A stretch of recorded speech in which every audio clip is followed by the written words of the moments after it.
Have you ever wondered why one of the most powerful and mysterious civilizations in human history bowed before a creature so small, so silent, and so self-assured as the cat? Why did a people who built monuments that defied the sky, who commanded armies that conquered nations, and who ruled through divine kingship and cosmic order choose to worship the humble house cat? What made the Egyptians see in this animal something sacred, something beyond mortal comprehension? Was it superstition, symbolism, or something far deeper, something about the way cats move between the seen and unseen worlds? Stay with me, because over the next few hours, we will explore the story of Egypt's eternal love affair with the feline.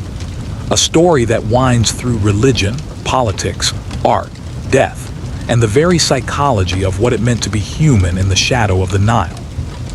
If you love history, mysteries, and the kind of stories that make you question what you thought you knew, then make sure to subscribe.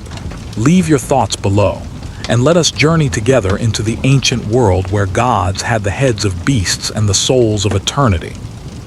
Now let us step into the heat of the Egyptian sun, thousands of years ago. Imagine the year is roughly 3000 BCE. The desert wind hums across a golden horizon. The Nile flows like a living artery, carrying silk, life, and the rhythm of civilization. Along its banks rise the first villages that will become cities, and within them the people of the Nile are beginning to weave a belief system that reflects the delicate balance between chaos and order, life and death, day and night. In their eyes, the world is not made of separate things but of divine relationships between gods, nature, and humanity. Every creature has a role, every action a reflection of a higher truth. In this world, animals are not mere beasts. They are manifestations of divine principles. The hawk soars with the eyes of Horus, the ibis writes the words of Thoth, and the crocodile swims with the wrath of Sobek. Yet among all these beings, one animal quietly finds its way into the heart of Egyptian life: the cat. Known as Mew or Mao, an onomatopoeic echo of its own voice, the cat slips into Egyptian society not as a symbol of conquest but as a guardian of the home. Long before the age of pyramids, cats begin to appear in the grain stores and homes of the Nile Delta. Drawn by the scent of mice and the warmth of human habitation, they hunt silently in the night, protecting the precious harvest that sustains entire families. To the Egyptians, this act is not merely practical, it is miraculous. In a land where famine is always one poor flood away, the cat becomes a savior. The farmers watch as this sleek creature keeps their food safe, its golden eyes gleaming in the firelight. Over time, gratitude gives way to reverence. They begin to see in the cat something more than mortal, a presence of grace and intelligence that seems almost divine. It does not obey like a dog, nor toil like an ox. It moves as it pleases, neither wild nor tame, as though it exists between worlds. To a people who saw divinity in the balance of opposites, this duality made the cat sacred. As Egyptian society evolves, so too does its religion. The gods begin to take form, and among them arises a goddess whose power and beauty reflect the cat itself, Bastet. In her earliest depictions, she is a fierce lioness, a warrior goddess who stands beside the sun god Ra, protecting him from the serpent of chaos, Apophis. She is fire, light, and destruction, yet also motherhood and fertility. Over the centuries, as Egypt transitions from the violence of unification to the stability of empire, Bastet's form softens. The lioness becomes the domestic cat, and the goddess's image transforms into one of grace and warmth. Her temple rises in the city of Bubastes, and there, pilgrims from across Egypt come to honor her. They bring offerings of perfume, bronze cat statues, and mummified felines, all symbols of devotion. But this transformation from lioness to house cat tells us something deeper about Egyptian society. It mirrors the psychological shift from survival to civilization. In the early dynastic periods, Egypt's gods are fierce, raw forces of nature, manifestations of the chaos the people are struggling to control. As stability takes root, and as the Nile's rhythms become predictable through centuries of observation, the Egyptians begin to celebrate not the violent taming of nature but the harmony of coexistence. The cat, with its quiet authority and serene self-possession, becomes a perfect embodiment of that harmony. It is a creature that does not need to dominate the wild, yet never fully submits to domestication. It simply is. In Egyptian theology, this state of balance is central. The entire moral and cosmic order is defined by Mad, the principle of truth, justice, and balance that sustains the universe. To live in accordance with Mad is to maintain harmony between the human, the divine, and the natural worlds. The cat, therefore, becomes a living emblem of Mad, a being that exists in perfect balance between wildness and civilization, independence and companionship, predator and protector. There are countless stories recorded by priests and travelers that describe the Egyptians' extraordinary devotion to cats. In households across the land, cats are pampered, fed, and adorned with jewelry.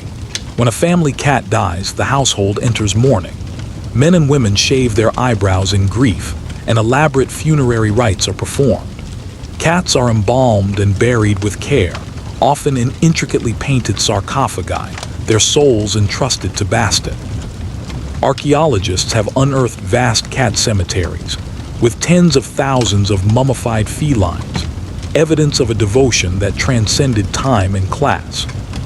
To modern eyes, this might seem excessive, even strange, but to the Egyptians, death was never an ending.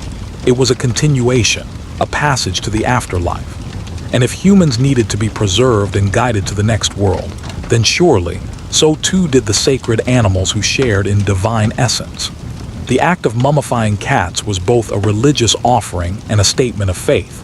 By preserving these creatures, the Egyptians sought to maintain balance between the worlds. Yet there was also a political layer to this reverence.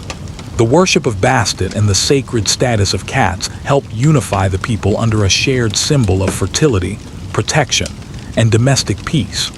Pharaohs understood the power of symbols, and as temples grew wealthy from the worship of Bastet, the state harnessed that devotion to reinforce its divine authority.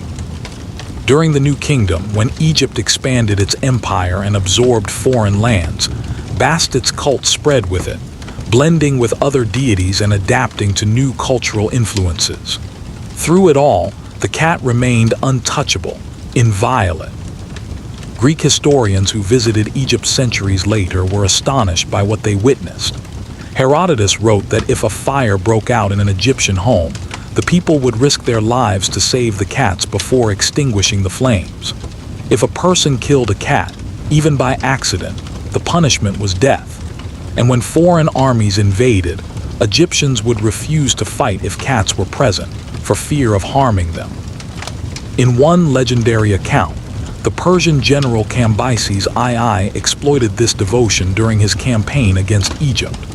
His soldiers are said to have carried cats and images of Bastet before them as they advanced, and the Egyptians, horrified by the sacrilege of striking their sacred animals, faltered in battle.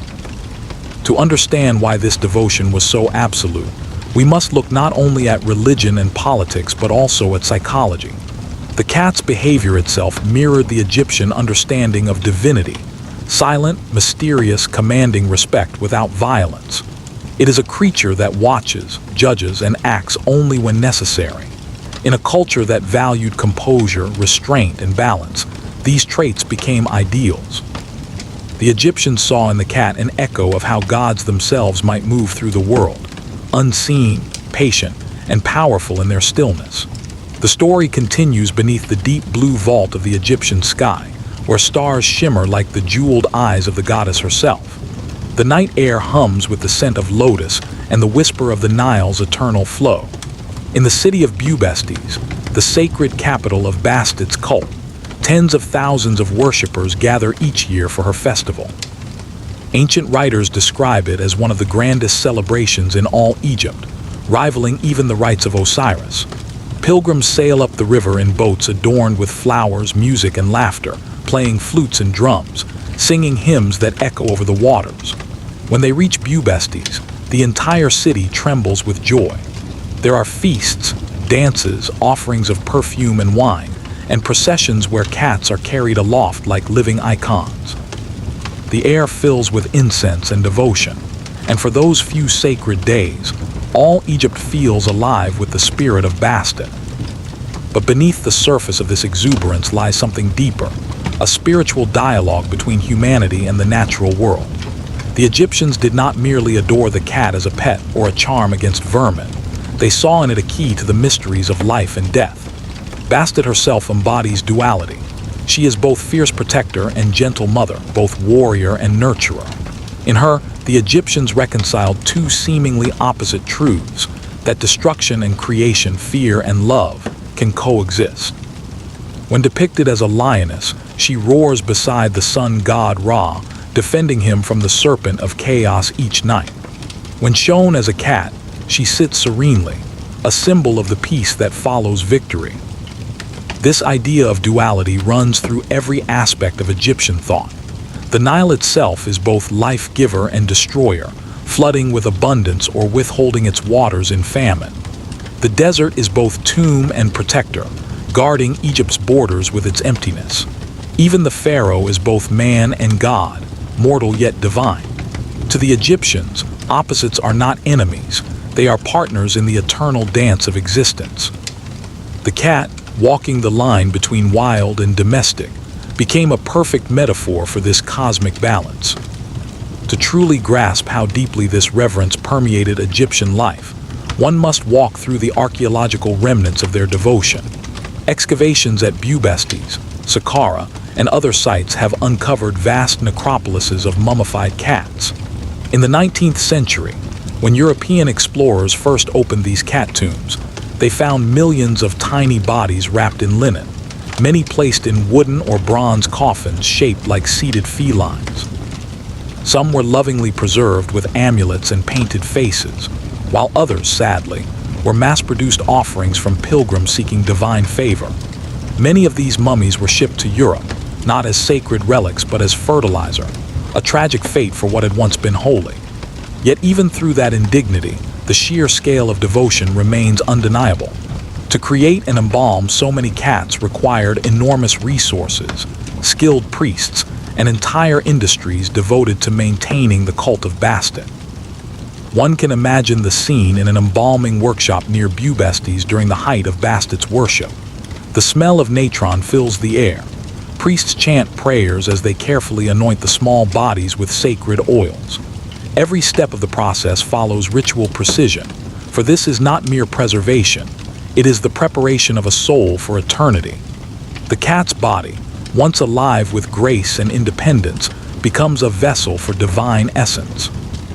When placed before the statue of Bastet in her temple, it is believed that the spirit of the cat will ascend to join the goddess, acting as an intermediary between the human and the divine. Yet not all cats were offerings. Many lived within the temple precincts, roaming freely among priests and supplicants. They were fed, groomed, and honored, and their presence itself was a blessing. To harm or distress one was unthinkable, for it would offend the goddess and bring misfortune. In Egyptian art, we see cats resting beneath chairs, often beside women, an image of comfort, domesticity, and fertility. These scenes are not mere decoration. They are moral and spiritual symbols. The cat represents protection of the household, the sanctity of motherhood, and the triumph of serenity over chaos. It is no coincidence that women, particularly mothers, were closely associated with Bastet and her feline form. The goddess's nurturing aspect resonated deeply with the rhythms of family life. In a culture where fertility was both a personal and political necessity, Bastet's blessings ensured not only the safety of children but the prosperity of the nation. The pharaohs themselves, as fathers of the people, invoked Bastet for protection against disease, disorder, and foreign invasion. In the New Kingdom, when Egypt's empire stretched across the Levant and into Nubia, Bastet's image adorned temples and jewelry, signifying divine favor and stability. But reverence for cats was not limited to religion alone. It shaped Egyptian law, ethics, and daily behavior. Ancient records mention harsh penalties for harming cats, even accidentally. There are stories of mobs lynching foreigners who killed cats, regardless of the circumstances. The reasoning was simple yet profound. To harm a cat was to harm the cosmic balance. Every life in Egypt had meaning within the grand design of man, and the cat, as a sacred being, was both guardian and participant in that order. When a cat died of natural causes, mourning rituals reflected the gravity of its departure. Families shaved their eyebrows as a sign of grief, refusing to eat certain foods during the mourning period. The death of a cat was a miniature reflection of the death of a human, for in both cases, the soul had departed to the next realm and required proper rites to ensure safe passage. Foreign visitors, particularly Greeks and later Romans, found this devotion fascinating and alien. Herodotus, who visited Egypt in the 5th century BCE, recorded his amazement at the Egyptian veneration for animals, especially cats. He noted that households treated their cats as family members, and that even kings bowed to the customs of animal sanctity. Yet to the Egyptians, this was not eccentricity, it was wisdom. They believed that the gods could manifest through any form, and that by honoring these forms, one honored the divine totality. To worship a cat was not to worship an animal, but to acknowledge the divine energy that flowed through it. This understanding of divine immanence, of the gods living within all things, distinguishes Egyptian spirituality from many others. The gods were not remote beings residing in a distant heaven. They were present in the Nile's waters, the desert winds, and the beating heart of a cat. Thus, the Egyptians lived in a world saturated with sacred presence. Every dawn was a resurrection of Ra, every harvest a gift of Osiris, every purr of a cat a whisper of Bastet's grace. Over time, however, as Egypt faced political upheavals and foreign domination, the image of the cat took on new meanings. When the Hyksos invaded during the Second Intermediate Period, Egypt was thrown into disarray. The old gods were tested, their temples looted, their rituals disrupted. Yet when stability returned under the new kingdom, the worship of Bastet flourished more than ever.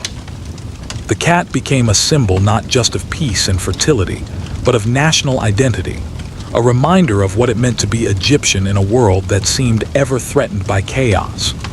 Bastet's serene face, carved in bronze and gold, reassured her people that even in times of turmoil, divine order still watched over them.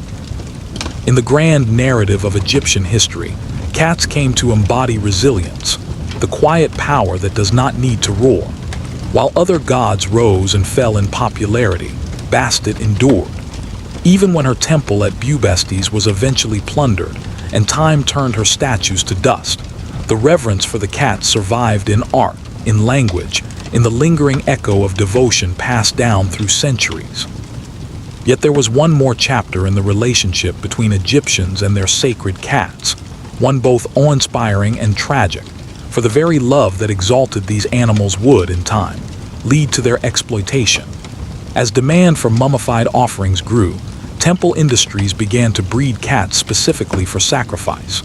Archaeologists have found evidence of vast catteries, where thousands of kittens were raised, killed, and embalmed to be sold as votive gifts. This mass production of holiness reveals a complex and sometimes unsettling side of Egyptian spirituality, a fusion of genuine devotion, economic enterprise, and theological pragmatism. The line between sacred duty and commerce blurred, as it often does in human history. But even in this, one can sense the enduring Egyptian belief that to touch the divine, one must engage with the physical world, however imperfectly. The centuries rolled onward, and with each passing generation, Egypt's relationship with the cat evolved in subtle but profound ways. As the grandeur of the new kingdom faded into the shifting sands of history, foreign powers cast their eyes upon the rich and storied land of the Nile.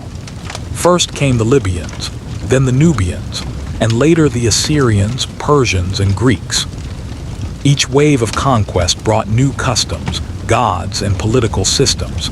Yet through it all, the Egyptian reverence for the cat persisted, woven so deeply into the fabric of daily life that even foreign rulers found it wise to respect it.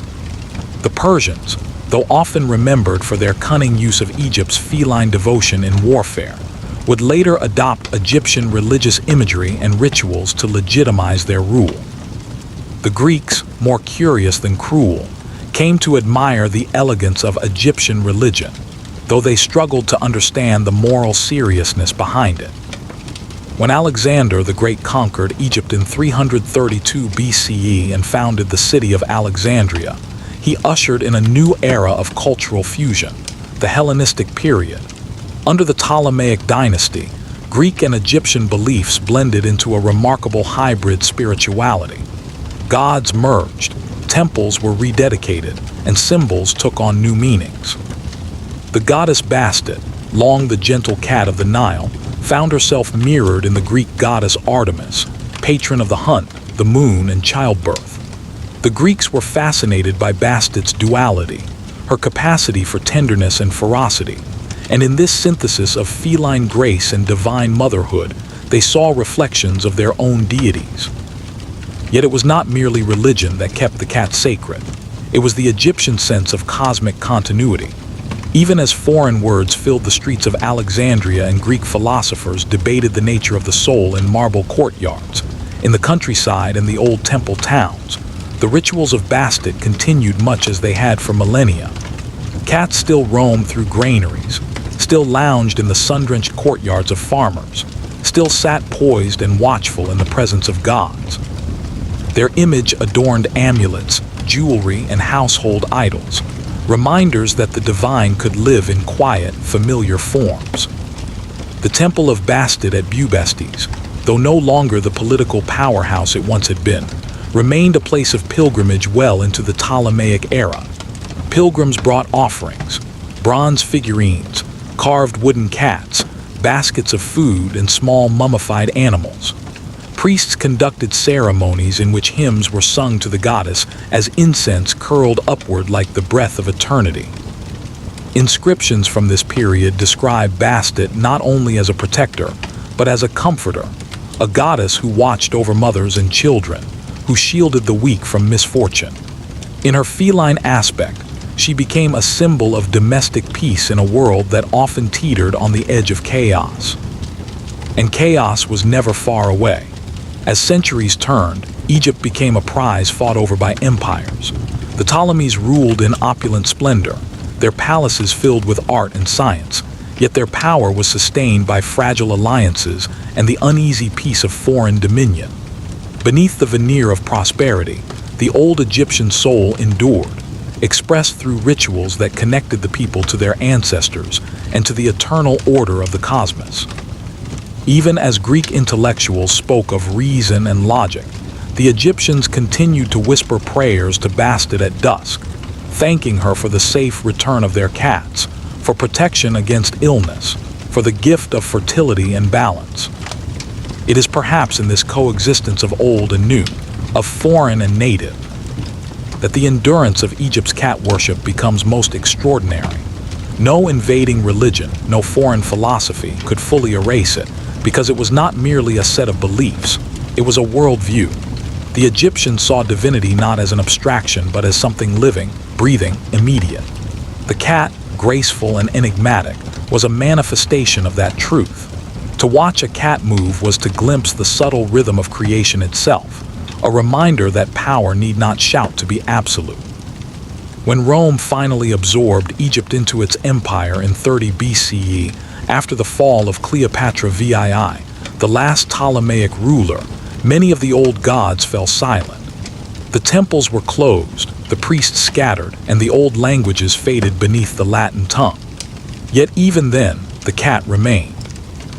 Roman households in Alexandria and Memphis kept cats as symbols of domestic virtue, and Roman soldiers, hardened by war, found themselves drawn to these small creatures that had once embodied a nation's soul. Statues of Bastet continued to be made, though often reinterpreted as decorative art rather than divine icons. Still, the old reverence lingered in the way people treated their animals, with gentleness, respect, and an almost superstitious awe. But history, like the Nile, flows in cycles of creation and destruction.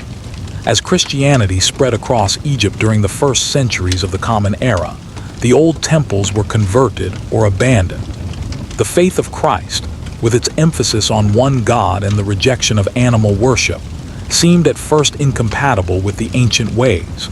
Yet even Christianity could not entirely extinguish the spiritual legacy of Bastet. In certain Coptic traditions, cats were still seen as blessed creatures, protectors of the home against evil spirits. Stories began to circulate that the Virgin Mary herself had favored cats, allowing them to rest beside the Christ child to keep him warm. These were not official doctrines but folk memories, echoes of an older reverence finding new forms. As centuries passed, the sands reclaimed Bubastes, burying the great temple beneath layers of time. The once living city became a whisper of stone, its avenues silent but for the wind. Travelers who came upon its ruins spoke of an uncanny peace, as if the spirit of Bastet still lingered there, watching over what remained. And in a sense, she did. For while the temples crumbled and the gods of Egypt faded into myth, the cat continued to reign, not as a deity now, but as a companion to humankind. When we look at the modern world, it is astonishing how the Egyptian vision has endured. In every home where a cat curls upon a windowsill, in every village where a mother smiles as her child laughs at a kitten's play, something of that ancient love survives. The very way we perceive cats, as independent, mysterious, and dignified, was shaped by millennia of Egyptian thought. It was they who first gave form to the idea that the cat was not merely an animal but a presence, a spirit worthy of respect. Yet the question remains, why the cat above all others? Why not the loyal dog, the patient ox, or the mighty horse? The answer lies not in utility but in philosophy. The Egyptians revered balance, beauty, and grace. They sought reflections of the divine in the natural world, and in the cat, they saw an embodiment of the harmony between strength and serenity. The cat does not labor, yet it survives. It does not seek command, yet it is obeyed. It possesses an inner power that requires neither noise nor display. To a civilization obsessed with order, immortality, and the unseen forces that govern life, this was the very image of divinity. The cat's nocturnal nature also linked it to the lunar cycle, which played an essential role in Egyptian ritual and cosmology. The moon, with its waxing and waning light, represented the eternal rhythm of death and rebirth. Bastet, often associated with the moon's gentle glow, symbolized protection during the night's vulnerability. Just as the cat's eyes seemed to capture the starlight, so too did Bastet guide the souls of the dead through darkness. In tomb paintings, cats sometimes appear beneath chairs or at the feet of women, but these are not casual depictions. They are symbolic guardians, warding off serpents, demons, and all that might threaten the soul's passage. Even in the afterlife texts, the Book of the Dead and the coffin texts, the imagery of the cat endures. In one passage, the sun god Ra is said to take the form of a giant cat to slay the serpent of chaos, Apophis, at dawn. This mythic image unites the feline's agility and ferocity with the cosmic cycle of rebirth. The cat, therefore, becomes not just a domestic guardian but a celestial one, a being whose very essence participates in the struggle between light and darkness, order and chaos, life and death. Thus, to the Egyptians, every cat was a fragment of that divine story, a living echo of the cosmic drama that played out each day across the sky and through the river's flood. To feed a cat, to shelter it, to watch it sleep, was to take part in maintaining the order of the world. And this belief was not mere metaphor. It was the foundation of Egyptian life itself. For in their eyes, the universe was fragile, held together by reverence and ritual, by human action aligned with divine will. Picture now the land in the waning centuries of its ancient glory. The air hangs heavy with dust and perfume. The monuments of Thebes and Memphis stand like the bones of gods, their hieroglyphs still whispering prayers to beings who once ruled the heavens. The priests still chant at sunrise, still burn incense to honor Bastet and the countless other deities that shaped their world, but the empire's heartbeat is slowing. The rhythm of divine kingship is faltering beneath the weight of foreign dominion and time itself. Yet in the homes of peasants and nobles alike, in the stillness of kitchens, granaries, and temple courts, the cat remains. The feline presence in Egypt is not an abstract idea. It is a constant companion, a silent witness to all of Egypt's transformations. While dynasties crumble and conquerors rename cities, the cat continues to move through daily life with that same enigmatic grace. In papyrus scrolls, we read of merchants leaving offerings for Bastet before embarking on journeys, of mothers whispering to their cats for protection over their sleeping children, of scribes painting small feline figures on the margins of religious texts as a quiet invocation of good fortune. These acts, repeated across generations, carry a weight far beyond superstition. They represent an enduring human instinct to connect with the divine through familiarity, through living symbols of mystery and poise. There is an almost psychological intimacy between the Egyptian and the cat, one that speaks to the heart of how this civilization understood itself. To the Egyptian mind, the boundary between the human and the divine was porous. The pharaoh was divine flesh. The gods could walk among men. Spirits inhabited the wind, the water, and the beasts. The cat's gaze, deep and reflective, seemed to hold the same unknowable awareness as that of a deity. When a cat's eyes glowed in the torchlight, an Egyptian might have felt that Bastet herself was peering through that shimmer. This belief was not born of fear, but of reverence, a recognition of life as an interwoven continuum where all things reflected the same sacred energy. The Egyptians were great observers of the world around them. Their religion was not built upon abstraction, but upon the rhythms of nature, the rising of the sun, the flooding of the Nile, the cycles of birth and decay. Within those rhythms, the cat embodied a quiet perfection. Its movements mirrored the grace of creation, fluid, precise, balanced.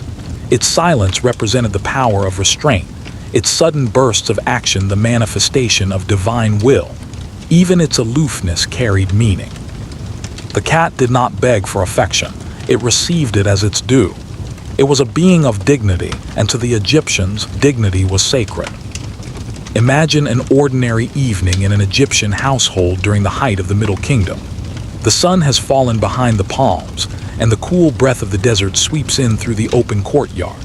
The family gathers for a meal, and beneath the table, a sleek cat waits, tail curled, eyes half closed but alert. The children giggle as they slip bits of fish to their companion, while the mother smiles, knowing that the goddess watches through those golden eyes. Somewhere outside, the temple bells sound in the distance, calling the faithful to prayer. The cat rises and moves into the shadows, soundless, a creature both part of and beyond the world of men.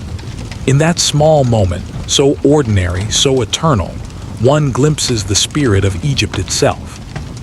Centuries later, when Greek and Roman visitors tried to understand this devotion, they often failed to see its depth. To them, it seemed idolatrous or naive to worship an animal. They could not grasp that for the Egyptian, worship was not submission to the creature, but recognition of the divine essence within it. This is why, even when the temples of Bastet were later converted into shrines for other gods, her imagery lingered. Even in late Roman Egypt, household amulets depicting cats were still made, often inscribed with short prayers for fertility, health, or safety. The symbolism evolved, but the essence remained untouched.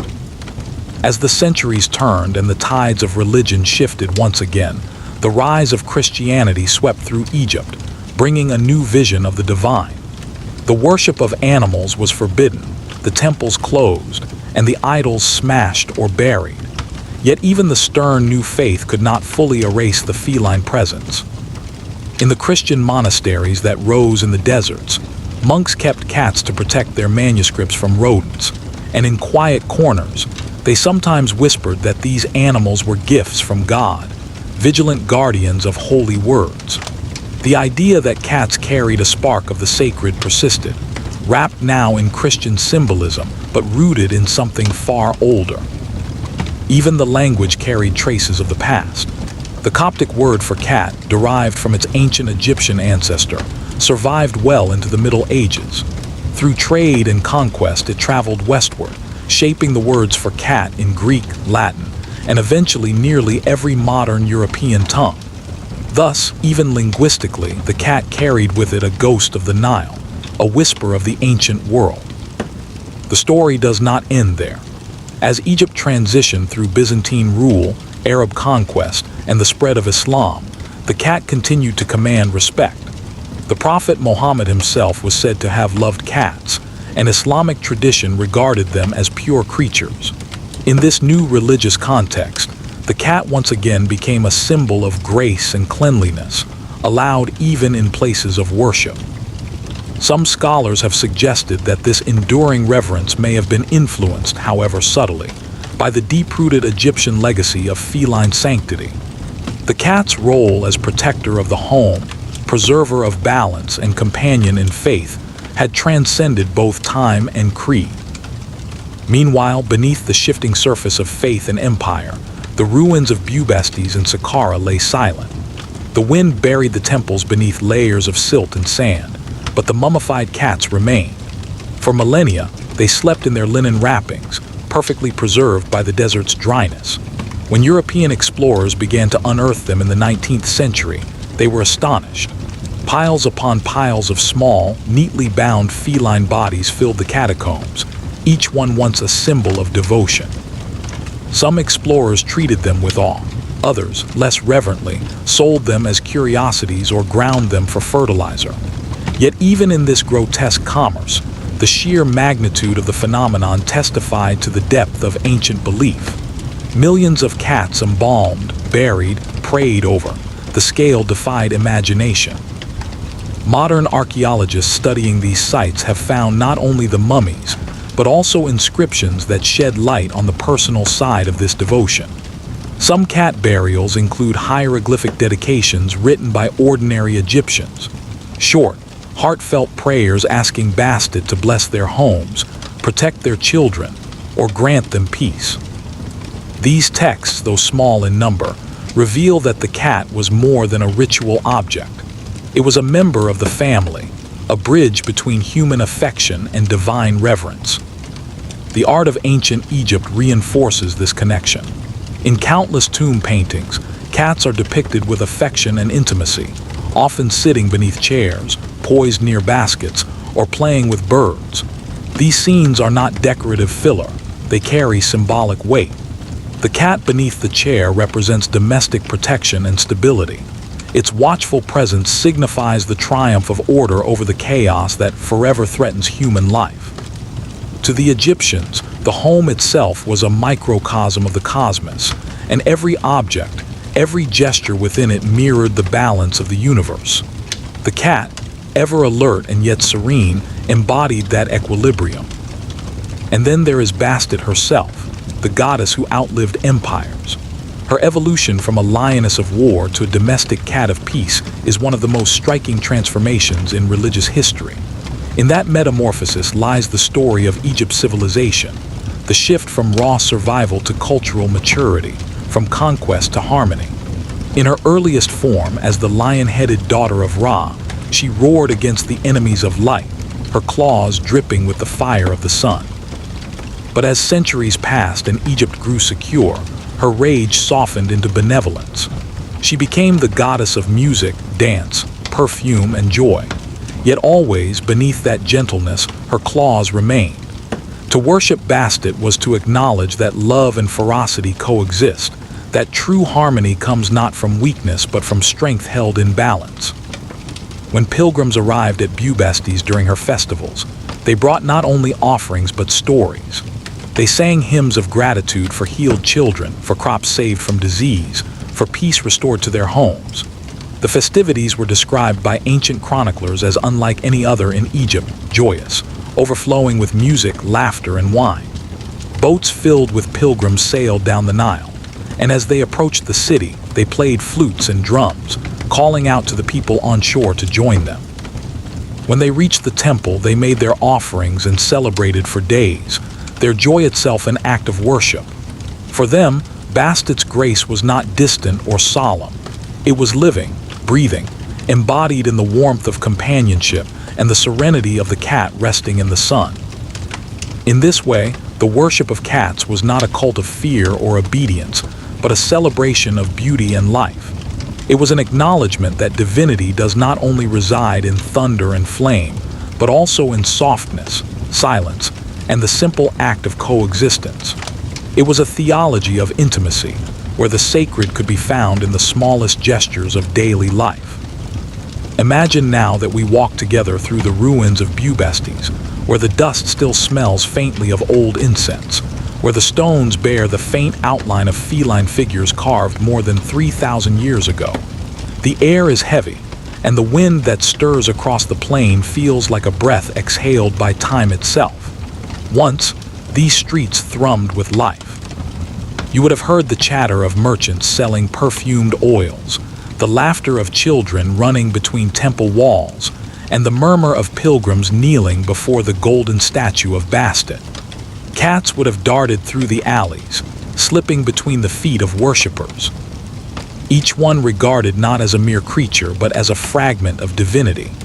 The goddess was believed to dwell among them, watching through their eyes, accepting through their purrs the offerings of human devotion. Let us pause and consider what such a belief meant to the Egyptian mind. It was not a simple matter of reverence. It was a philosophy of existence. The Egyptians did not worship power for its own sake, nor did they see the gods as distant masters demanding obedience.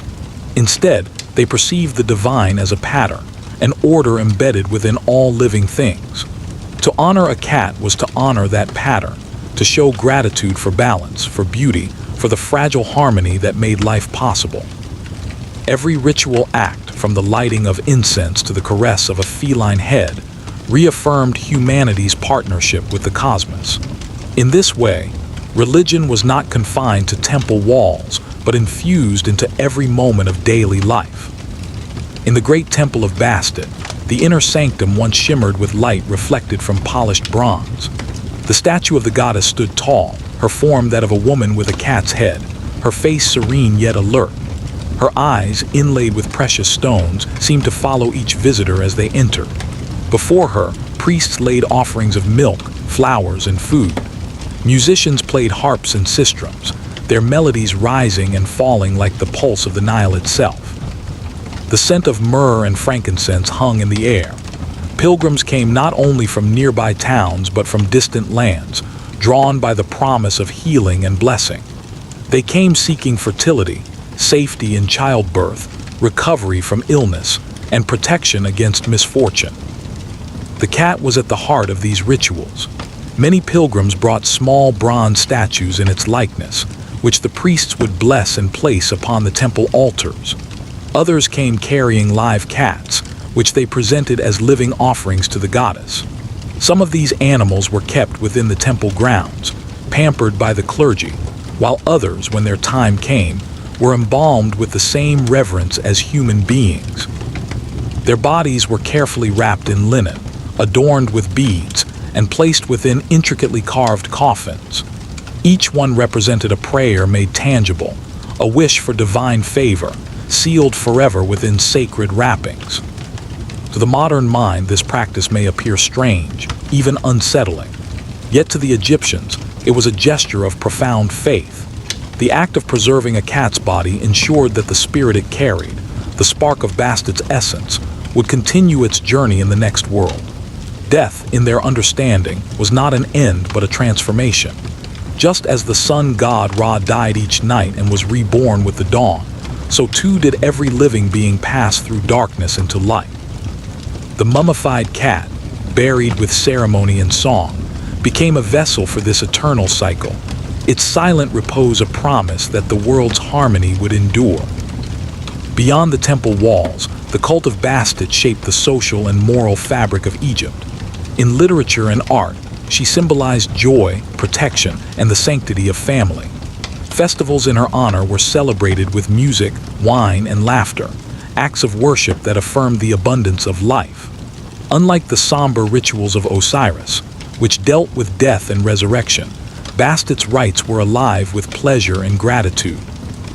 They reminded the people that piety did not mean renouncing joy, but embracing it in balance. To live well, to love one's family, to care for one's animals, these were all acts of devotion. Even Egypt's political leaders understood the symbolic power of Bastet.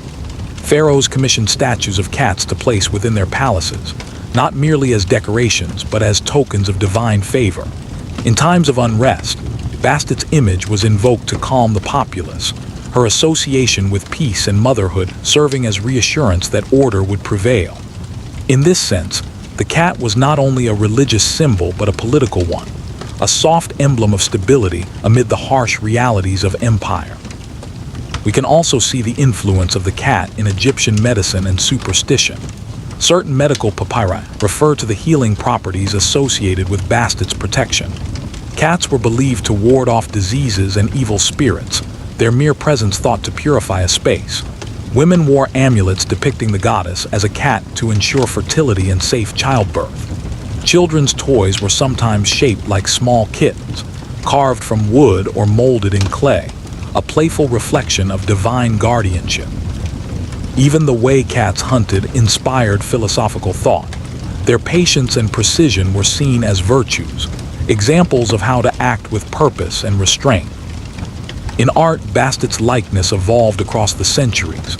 Early depictions showed her as a lioness, ferocious and radiant with solar energy. Later, as her character softened, she took the gentler form of a cat, yet even then, her eyes retained a glint of the lion's fire. Sculptors captured this balance perfectly, the tilt of her head suggesting calmness, the subtle tension in her posture revealing hidden strength. The statues that survive today still convey that same paradox: serenity entwined with power, affection tempered by independence. When the Greek historians visited Egypt, they were astonished by the scale of her worship. Herodotus, in particular, described with wonder how the annual festival at Bastet attracted hundreds of thousands of people, how boats filled with worshippers sailed down the river singing and dancing. It was not a solemn affair, but a jubilant one, an explosion of vitality that turned devotion into celebration.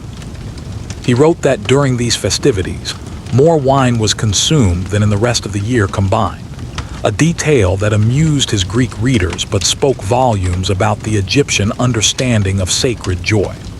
To honor Bastet was to honor the sweetness of existence itself. Yet even joy carries shadow. By the later dynasties, when Egypt's resources were stretched and its priesthoods vied for influence, the cult of Bastet became both a blessing and a burden. The demand for mummified cats grew immense. Temples maintained vast breeding grounds to supply offerings for pilgrims. Archaeologists today have unearthed these ancient catteries, where generations of animals were raised, fed, and eventually sacrificed. Some mummies were crafted with great care, their wrappings adorned with intricate patterns. Others, produced in haste, contained only bones or straw, sold cheaply to the devout poor. This commercialization of faith reveals both the devotion of the people and the economic realities of temple life.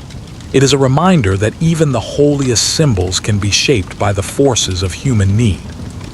Still, beneath the surface of industry and ritual, the spiritual heart of cat worship remained pure. Ordinary Egyptians continued to keep cats in their homes, not as sacrificial offerings but as companions. They saw in their feline friends a reflection of the divine order, creatures that lived in harmony with the world, taking what they needed but never in excess. A cat's contentment was a kind of sermon, to rest when one could, to act with precision, to accept life's rhythms without fear. It is striking how deeply this ancient perspective has survived in the modern imagination. When we admire a cat's independence, when we find comfort in its quiet companionship, we are echoing the sensibilities of a civilization thousands of years old. The Egyptians taught the world to see beauty not only in grandeur but in grace, to recognize the sacred in the subtle, the eternal in the everyday. Through their eyes, the cat became a symbol of equilibrium, a living reminder that divinity often wears a humble form. And perhaps that is the truest reason why they worshipped it. The cat, in all its quiet mystery, reminded them that power does not always need to be loud, that the greatest strength lies in composure, that the divine might speak not through thunder but through the flick of a tail or the glint of an amber eye in the dark. In a world as unpredictable as the Nile's floods, such a symbol offered comfort. a vision of constancy amid change, of serenity amid chaos. In Alexandria, that great city of marble and light, scholars still speak of Bastet in hushed tones. Some call her the Egyptian Artemis, others whisper that her cult endures in secret gatherings along the Nile's edge. But the once golden temple of Bubastes stands half-buried, its priests gone, its altars silent. Only the cats remain. They wander through the fallen columns, their paw prints tracing paths between the stones where prayers once echoed. They linger in the shade of shattered walls, indifferent to the rise and fall of empires. The people who pass through the ruins still leave scraps of food and whispered blessings, uncertain whether it is superstition or gratitude that moves their hands. For even when the old gods are forgotten, habits of reverence linger in the bones of a people. The transformation of Egypt's spiritual landscape is profound. With the spread of Christianity, the pantheon collapses into singularity. The divine becomes distant, transcendent, and no longer wears the face of beast or bird. Yet traces of the old reverence persist, woven into the fabric of daily life. In Coptic tales told by grandmothers beside the hearth, the cat remains a sacred guardian. One story tells of how, on the night the Holy Family fled into Egypt, a cat lay across the infant Christ to keep him warm as the desert winds howled. In another, the Virgin Mary blesses the cat for slaying a serpent that threatened the child. These are no longer the myths of Bastet, yet their roots reach back to her shadow, transformed by new faith but still pulsing with ancient gratitude. Through the long centuries of Byzantine rule, Egypt's temples turned to dust, but in the quiet corners of villages and monasteries, cats continue to live among humans as they always have, silent, watchful, half-wild, wholly dignified. Monks find them useful companions, keeping vermin away from sacred manuscripts. Yet there is more to their presence than utility. To watch a cat move through a monastery's silence is to feel something of the divine tranquility that once filled the temples of Bubastes. Their poise speaks of eternity, their indifference of wisdom beyond human reach. Perhaps the monks, though they no longer speak the names of Ra or Bastet, still sense that old holiness in the curve of a tail or the stillness of a cat's gaze. When the Arab armies sweep into Egypt in the 7th century, bringing Islam and a new language to the land of the Nile, the cat again finds favor. The Prophet Muhammad's affection for cats is legendary, and stories tell that he once cut the sleeve of his robe rather than disturb his sleeping pet. Islam, like Egypt's ancient religion, views the cat as a creature of purity and grace. It is said that angels will not enter a house without cleanliness, and the presence of cats, clean by nature, helps maintain spiritual purity. In this way, the cat's sanctity finds a new home, reinterpreted through another faith but preserved in essence. In the narrow streets of Bastet and later Cairo, cats become a common sight. Merchants feed them, scholars write of their gentleness, and mystics see in them symbols of divine contemplation. The Sufis, whose poetry celebrates the union of the human soul with God, sometimes compare the seeker to a cat, silent, patient, and utterly absorbed in the presence of the beloved. Though the name of Bastet is long forgotten, her spirit has found new language. The Egyptians, whose hearts have always known how to see eternity in the ordinary, continue to honor the feline with the same quiet awe. As centuries pass, Egypt becomes a crossroads of civilizations. The sands conceal the remnants of its ancient past, but travelers from Europe, Asia, and Africa bring tales of wonder. The Great Pyramids still stand, and beneath them lie the tombs of kings and queens, guarded by carvings of lions and sphinxes, feline guardians of stone that watch the desert without blinking. Even the Sphinx, half human and half lion, is a descendant of that same vision that once made the cat divine. In its monumental stillness, we can still sense what the Egyptians saw so clearly, that the cat embodies the mystery of life poised between the mortal and the eternal. When European explorers arrive in the 19th century, they come with shovels, notebooks, and an insatiable curiosity for the wonders buried beneath the sands. They open the catacombs of Bubastes and Saqqara, expecting treasures of gold, and instead they find endless rows of feline mummies, their linen wrappings brittle, their faces painted with careful devotion. Some are tiny, no larger than a hand. Others are full-grown, preserved in elegant repose. The archaeologists, astonished by the sheer number, begin to realize the scale of what they have uncovered. This was no isolated cult, no passing fashion. This was the heartbeat of a civilization that had built its faith around balance, love, and the sanctity of life itself. The Victorians, for all their fascination, do not always treat these remains with reverence. In a tragic irony, thousands of mummified cats are ground into powder to be used as fertilizer for European fields. Yet even in their desecration, the cats of Egypt continue to nourish life, an echo of their ancient role as protectors of harvests and homes. The archaeologists who document these finds, however, are struck by the artistry of the wrappings, the care with which each cat was preserved. They see that these were not mere offerings, but symbols of a profound and enduring faith. In museums across the world today, you can still see them, the tiny sarcophagi of wood or bronze, shaped like sleek cats with almond-shaped eyes and subtle smiles. Behind the glass, they sit in eternal stillness, their presence commanding respect even after thousands of years. Visitors pause before them, often unable to explain the emotion that rises, a sense of connection, of recognition. Perhaps it is because in that small statue they see a reflection of the same mystery that the Egyptians once felt. The cat, calm yet alert, holds within its silence the whole story of existence.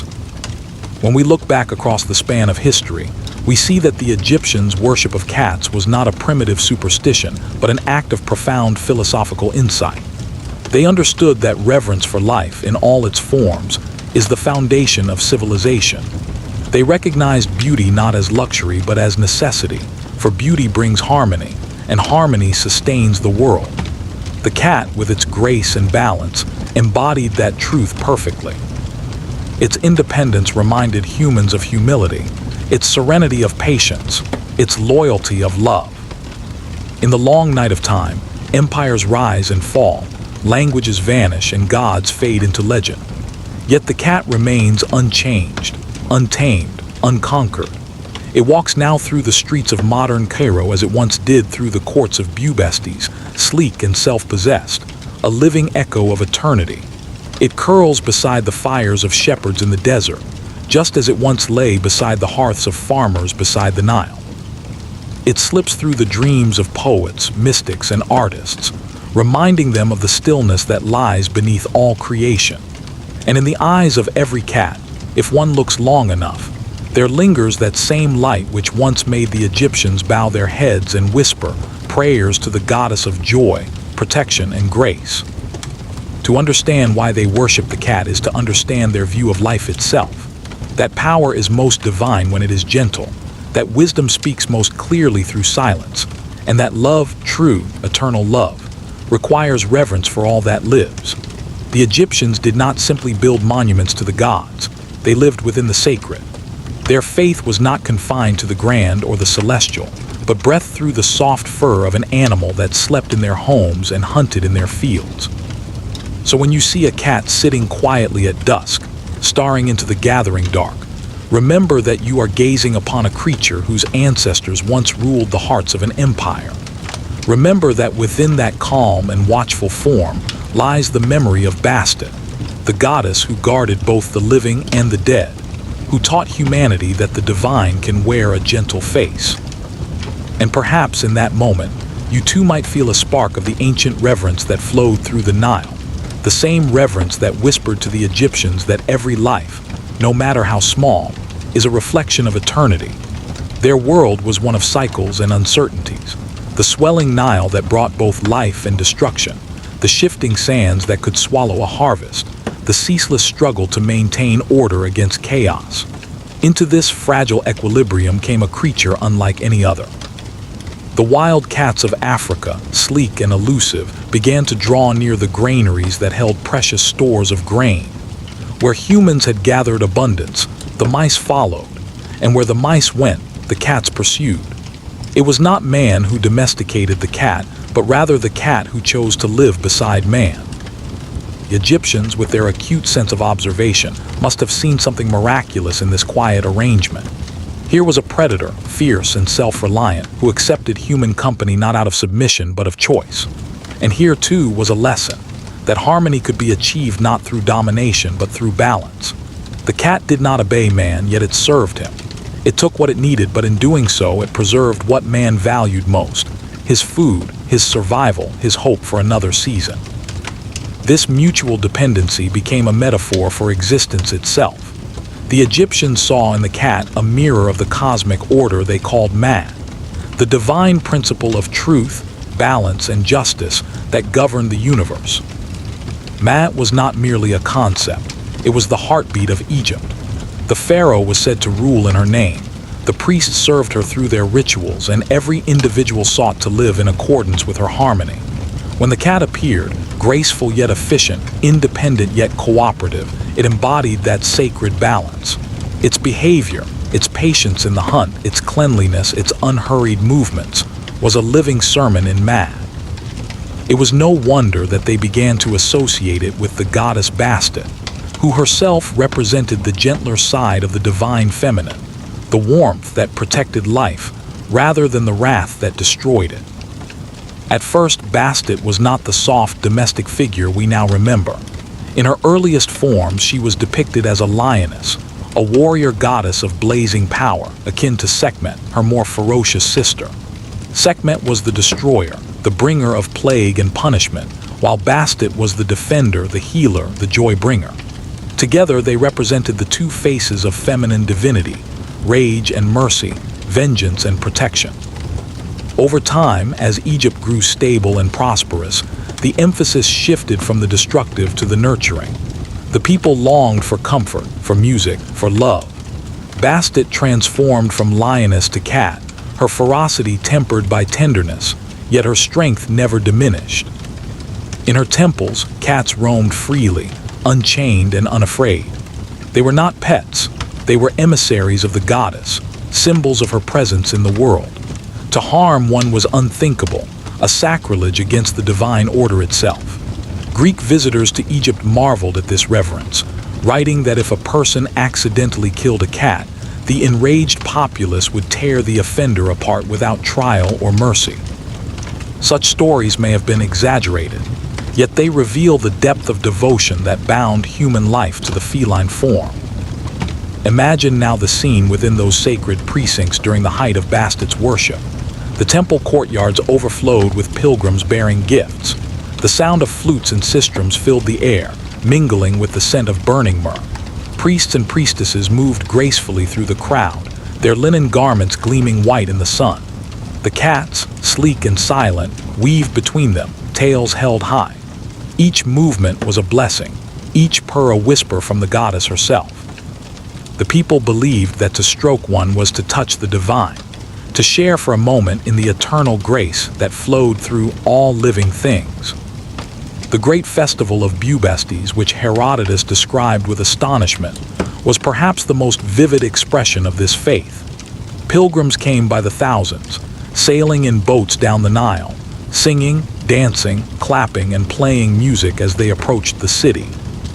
The journey itself was an act of devotion, a living procession of joy. When they reached Bastet, the celebrations exploded into life. The streets shimmered with color, garlands of flowers hung from doorways, the laughter of women and the rhythm of drums filled the air. At the heart of it all stood the golden statue of Bastet, her feline head crowned with a solar disk, her eyes gleaming like emerald fire. What an extraordinary faith this was, one that did not separate worship from pleasure, that saw joy as an offering as sacred as sacrifice. To dance, to sing, to share wine and love and laughter, these were acts of reverence, not indulgence. Bastet, the goddess of joy and protection, presided over a world in which the sacred and the sensual were not opposites but reflections of the same truth, that life, in all its beauty and fragility, was divine. Yet the Egyptians were not naive. They understood that joy exists only because sorrow does. The same goddess who smiled upon the home could also unleash fury upon those who threatened it. The cat, gentle in repose, could strike with lethal speed when provoked. In that duality lay her sacred mystery. Bastet's temples were not merely houses of delight but sanctuaries of balance.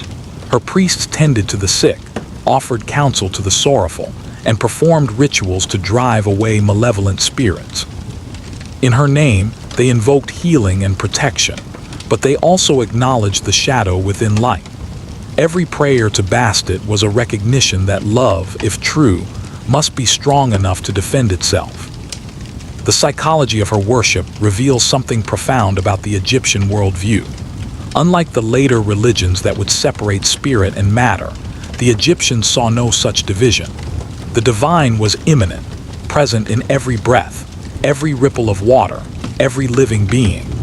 To them, the cat's ability to exist comfortably between the worlds of wilderness and home mirrored the journey of the soul between the earthly and the eternal.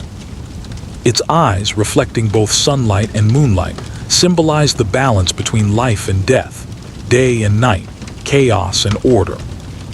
Even their funerary texts, like the Book of the Dead, speak to this vision. The soul, upon death, passes through trials and transformations, guided by divine forces that often take animal form. The cat, as the earthly companion of Bastet, was believed to aid the soul in this passage, offering protection against the serpents of darkness and the demons of chaos. For this reason, mummified cats were placed in tombs, not as mere ornaments, but as guardians for the journey beyond. Their preserved forms carried within them the living power of the goddess, ensuring that the deceased would awaken in the light of the next world under her watchful gaze. There is also something deeply human in the emotional bond between Egyptians and their feline companions. Archaeologists have uncovered graves where families buried their beloved cats beside them, adorned with jewelry, sometimes with inscriptions expressing affection and grief. One inscription found in a tomb near Thebes reads simply, "He was beloved by his master." Another shows a woman weeping beside her mummified cat, her tears captured forever in carved relief. These are not gestures of superstition, but of love, the same love that we, thousands of years later, still feel for the animals that share our lives. And so the story of Egypt's cat worship is not merely a tale of gods and temples, but a mirror held up to humanity itself. It tells us that reverence for life begins with attention, with the willingness to see grace in small things, to recognize the sacred in the ordinary. The Egyptians, living at the dawn of civilization, understood what many in the modern world have forgotten, that to live without reverence is to live without balance, and that balance is the foundation of peace. The cat, with its perfect poise and quiet majesty, became for them the ultimate teacher. It taught patience by waiting. It taught self-respect by never groveling. It taught serenity by resting even in the midst of noise and chaos. To watch a cat was to glimpse a fragment of divine wisdom, a reminder that strength need not roar, that dignity requires no crown, that beauty is not something to be possessed but something to be honored. And perhaps that is why the memory of Bastet endures. Though her temples are ruins and her name is seldom spoken, her spirit walks still beside us, soft-footed and unseen. In every home where a cat curls upon a windowsill, in every quiet moment when we feel peace simply by sharing space with another living being, she breathes again. The Egyptians, in their wisdom, did not worship idols. They worshipped principles made flesh, the eternal truths that live within all creation. After the great age of the pharaohs waned, when the empire fractured and foreign kings wore the crowns of the two lands, the worship of Bastet did not vanish overnight. Faith, like the river Nile, does not end. It merely changes its course. The temples might crumble, but belief seeps into the soil, into the rhythms of daily life, into the stories whispered by mothers to children. When the Persians ruled Egypt, they too learned to respect the feline. Herodotus tells us that during the Persian siege of Pelusium, the Egyptians refused to fight when the enemy used cats as living shields. So deep was their devotion. The Persians, understanding this reverence, exploited it, turning faith into strategy. It is a cruel moment in history, and yet it testifies to the extraordinary power of the cat's image, a power that could stay the hand of warriors and determine the fate of nations. Even as conquerors came and went, the Persians, the Greeks, the Romans, the cat's divine aura remained untouchable. When Alexander the Great entered Egypt, he sought not to erase its gods but to honor them, understanding that conquest without respect breeds rebellion. The city of Alexandria became a beacon of learning, where Greek philosophers debated Egyptian priests, where the scrolls of the great library sought to capture the sum of human wisdom. In those halls of knowledge, the myths of Bastet mingled with those of Artemis and Hecate, weaving new threads into the tapestry of human thought. To the Greeks, the cat's mystery was irresistible. They saw in her both independence and grace, a creature that defied ownership and yet bestowed affection freely. In their own mythology, Artemis, goddess of the hunt and the moon, shared qualities with Bastet. She too was both wild and gentle, both protector and predator. In this blending of cultures, the cat became a universal symbol of femininity in its purest form, untamed yet nurturing, soft yet powerful, silent yet commanding. Under Roman rule, Egypt changed again. The old temples were taxed, their rituals restricted, yet the people's affection for the cat endured. Roman poets and soldiers who visited Egypt wrote of the extraordinary reverence shown to these animals. Some carried home bronze figurines of cats as curiosities, unaware that they were carrying fragments of sacred art, remnants of a world that still pulsed with divine memory. But time is merciless. By the 3rd century of the Common Era, the old gods were fading into silence. Christianity spread through the empire, offering new promises of salvation, new visions of the afterlife. The temples of Bastet stood deserted, their priests scattered, their sacred fires extinguished. Yet even as the new faith took root, something of the old spirit lingered in the Egyptian heart. The reverence for the cat was too deeply woven into their understanding of the world to disappear. In the villages of the Nile Delta, farmers still left milk for the strays that prowled the edges of their homes. Mothers still told their children to respect the cat, for it was a creature of blessing. Some believed that when a cat stared into empty space, it was seeing spirits, perhaps even the old gods who still wandered unseen. Thus Bastet lived on, not in marble or gold, but in the gestures of ordinary people, in their kindness toward a silent animal who had once been divine. When Islam arrived in the 7th century, it brought a new reverence for the cat, shaped by the teachings and stories of the Prophet Muhammad, who was said to have loved cats deeply. One story tells that he would rather tear his garment than disturb a cat that slept upon it. Another tells that he promised paradise to a woman who saved a thirsty cat from death. In these tales, one can feel the echo of Bastet's compassion. Though the names and prayers had changed, the heart of the reverence remained. In the great mosques of Cairo and the narrow lanes of Bastet, cats roamed freely, accepted and cared for. They became guardians of the holy places, their calm presence adding to the serenity of the faithful. To the Sufi mystics, the cat symbolized contemplation and detachment, the serenity that comes from living in harmony with the will of God. Once again, the feline form became a spiritual teacher, a quiet emblem of divine balance. As centuries turned into millennia, Egypt's past sank deeper beneath the sands. The temples of Bastet were buried, their inscriptions lost to time. Yet the cat continued to walk through Egyptian life as though it had never left the goddess's side. The people no longer remembered Bastet's hymns, yet they still lived her wisdom. To harm a cat remained a sin in the eyes of many. To feed one was a blessing. Thus faith, though transformed, endured in the form of compassion. When the scholars and explorers of the 19th century began to unearth Egypt's forgotten world, they did not expect to find cats at the center of it. They came seeking kings and treasures, dynasties and monuments, yet again and again they encountered the feline presence. In catacombs at Bubastis, Saqqara, and Thebes, they found entire galleries filled with mummified cats, thousands upon thousands, carefully wrapped, each one once a prayer. The discovery bewildered them. How could a civilization so advanced, so mathematical, so architectural, have devoted such immense resources to the burial of animals? But they misunderstood what they had found. To the Egyptians, the mummified cat was not an animal corpse but a sacred vessel, a bridge between the mortal and divine. Each one carried a fragment of Bastet's eternal spirit.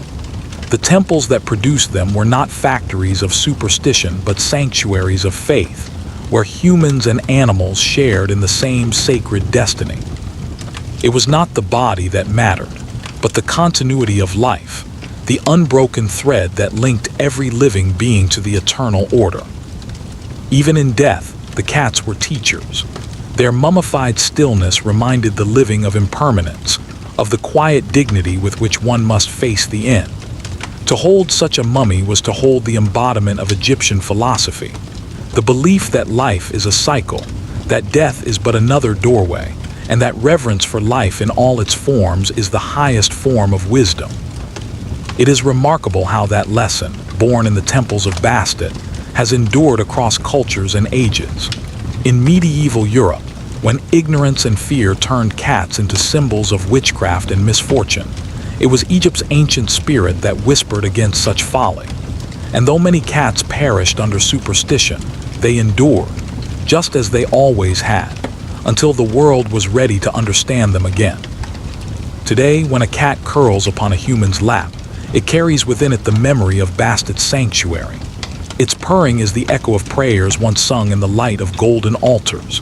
Its unhurried grace, its patience, its silence, all are remnants of an ancient philosophy that saw no boundary between nature and the divine. The Egyptians may be gone, their temples dust, their language transformed, yet the cat still walks the earth as their legacy, a living link to the wisdom of the Nile. When we gaze into the eyes of a cat, we are not merely looking into the face of a companion animal. We are staring into a mirror polished by 5,000 years of human wonder. Those eyes, glowing softly in the dark, are the same that watched the flicker of oil lamps in Bastet's temple, the same that reflected the sunrise over the pyramids, the same that watched pharaohs kneel in prayer and common folk sing in joy. They are windows not only into the soul of the animal, but into the eternal rhythm of creation itself. So perhaps the question is not why Egypt worshipped cats, but what they saw in them that the modern world has forgotten. They saw stillness as strength, independence as virtue, gentleness as power. They saw that the sacred does not always thunder from the heavens. It sometimes purrs softly beside us, waiting to be noticed. And perhaps, if we learn again to see as they saw, the world itself might become sacred once more.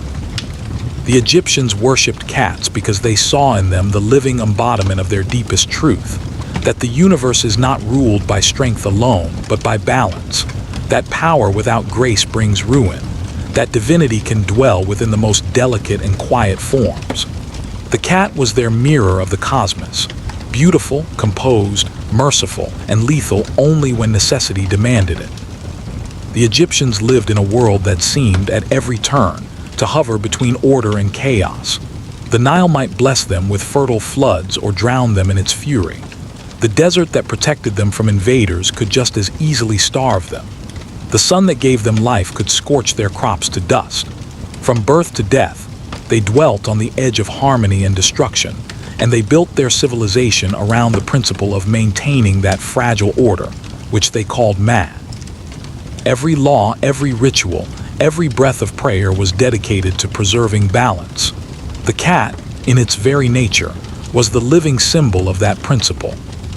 To watch a cat was to witness the perfection of equilibrium. Its movements were neither rushed nor hesitant.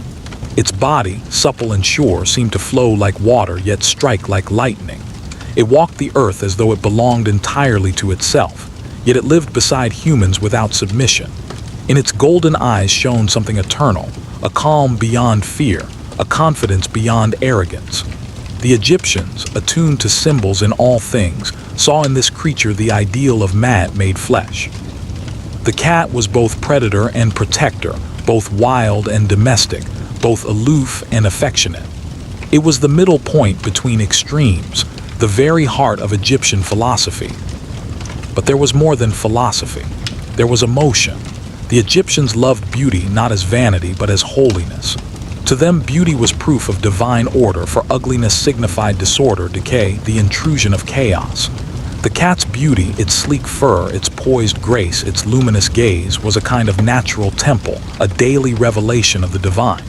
When the Egyptians stroked a cat, they were not merely petting an animal, they were touching living harmony. The softness beneath their fingers, the vibration of the purr, the serene rhythm of breathing, these sensations connected them to the pulse of the universe itself. And then there was gratitude, born of survival. In the earliest days, when granaries overflowed with grain from the Nile's blessing, they also attracted rodents that threatened to undo all their labor. It was the cats who came unbidden and saved the harvest. They hunted the rats and mice, preserving not only the food but the future of entire villages. In this act, practical and instinctive, the Egyptians perceived a miracle. The cat became their ally, their unseen protector, a creature that took nothing but what it needed, yet offered in return the security of sustenance. Gratitude became reverence, reverence became worship. It is important to remember that Egyptian worship was not submission, it was recognition. They did not bow to cats because they feared them. They bowed because they understood them as vessels of divine power. The gods were not apart from nature but expressed through it. The hawk bore the eyes of Horus, the ibis carried the wisdom of Thoth, the crocodile embodied the strength of Sobek, and the cat, graceful, watchful, and nurturing, was the face of Bastet, the goddess of joy and protection. Bastet herself represented the Divine Mother, the gentle guardian of the home. She watched over childbirth, over families, over the vulnerable moments of human life. But she was not a passive goddess. When danger came, she could strike with the swiftness of her animal form. The cat's duality, its capacity for tenderness and ferocity, was Bastet's nature incarnate. To worship her was to honor the protective love that does not destroy but defends, that nurtures peace yet holds strength in reserve. In a psychological sense, this duality also reflected the Egyptian understanding of the soul. They believed that every human being was composed of several spiritual parts: the Ka, the life force; the Ba, the personality or soul; and the Ak, the immortal spirit that endured after death. The cat, with its mysterious nocturnal habits, seemed to move effortlessly between worlds, the waking and the sleeping, the seen and the unseen. Its glowing eyes pierced the night as though they could see beyond mortal limits. To the Egyptians, this was not mere coincidence. The cat was a bridge between the realms of life and death, between the visible and invisible. In its gaze, they saw eternity watching back at them. Cats were also seen as mediators of divine energy. When a person kept a cat, it was believed that the goddess Bastet watched over that household more closely. To feed and protect a cat was an act of spiritual communion. The cat's comfort was the goddess's favor. Its illness or distress could be seen as a warning that something was out of balance, a ripple in the harmony of the home. This belief imbued everyday life with spiritual significance. Each act of kindness, each gesture of care toward the animal, became a ritual of alignment with the divine. And beyond the home, Bastet and her feline companion symbolized something even greater: the triumph of civilization over chaos. The Egyptians, who tamed the river and the desert alike, saw themselves as keepers of order in a wild world. The cat was their emblem in this struggle, a creature of the wilderness that chose to dwell with man without losing its dignity or freedom. It was not domestication in the modern sense, it was partnership. The Egyptians respected the cat precisely because it could not be controlled. It lived by its own rules, yet its presence benefited all. It was the perfect reflection of what humanity aspired to be: masters of the world, yet servants of balance. Religious, philosophical, emotional, practical, all these reasons intertwined until the cat stood not as one symbol among many, but as a cornerstone of Egyptian identity. Its worship was not the adoration of an idol, but the reverence for a truth expressed through fur and motion, sound and silence. When they looked upon a cat, they saw the totality of their world: the rhythm of life and death, the tenderness of love, the grace of power restrained, the poetry of existence contained within a single graceful form. In the quiet hours of the night, when oil lamps flickered and the Nile whispered beyond the walls, Egyptians would watch their cats sitting motionless, eyes fixed on something unseen. They believed the animal was communing with the spirit world, seeing what no human could see. In those glowing eyes was the mystery of life itself, the promise that death was not an end but a transformation, that all beings were bound in the same eternal circle. The cat was the guardian of that mystery, the living proof of the divine woven into creation. Thus they worshipped cats not out of ignorance but out of enlightenment. They saw what we often overlook, that wisdom can wear the face of simplicity, that holiness can hide in ordinary life, that to live in harmony with another creature is itself an act of worship. The Egyptians looked at the cat and saw a being at peace with itself and with the world. To them, that was godlike. And perhaps across all the centuries they were right. And so, the worship of cats was not simply a matter of ritual. It was a philosophy of life. It was the recognition that wisdom and divinity can dwell in the quietest of beings. It was the affirmation that strength lies in balance, that protection arises from compassion, that beauty is an act of faith.